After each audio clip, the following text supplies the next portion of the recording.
So I decided to do a set of sketches. It wasn't my first choice, as I explained in the Schoology post, but because I procrastinated long enough and then we had an ice storm, I had no choice. So the two sketches were the way I went. And the sketches were supposed to be showing the metaphor that crystallization is for me. Instead of using just a subject and making a portrait of a subject, I wanted to actually make a portrait of the metaphor of crystallization. This first one is really just about the black and white, what we typically do in research: take in observations, find our data, and form a conclusion. It's based on simple lens or single lens observations, and it's very basic. Through the ideas of crystallization, that image changes. And a lot of it has to do with looking at the subject in a different way, thinking of the subject as more of a prism. And so I took the same exact idea, the basic model of what I had before, and I made those subjects into prisms instead. And then I use the idea of gathering the observations, taking what we would normally see in our black and white method, and that data would then be changed because it refracted through the prism in a different way. So now you can see how the data changes, and there's a multitude of options and possibilities for how we can interpret that data based on what we now know to form our conclusions. And I do, disclaimer, realize that I spelled crystallization wrong. That's a whole nother story, but hey, it was already done and I couldn't change it.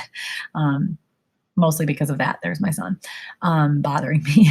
So the third piece I decided to do was to take the metaphor and make it more literal. So I took two students or just two heads and tried to make this a little bit more lifelike. So the two subjects are going to be shown um, in their regular dimension, but with lots of different pieces to them. And those would be what I call the angles. So the angles that are inside the heads are things like stress, diet, content interests, internal and external motivation, the experience they have, their learning style, if they're involved in sports, what their energy is like. Do they have anxiety? What's their home? What is their environment they're in? How do they react with their peers?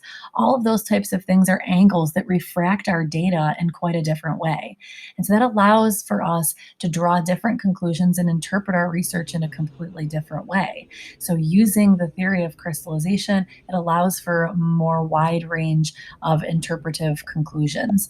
And the basis for this portrait is really just to look at what that metaphor is all about, looking at those details for what types of angles might be in each individual student and being able to interpret them. So, it's not just a one size fits all research method anymore, but each individual student might have a different series of outcomes for the research based on whatever their internal angles are.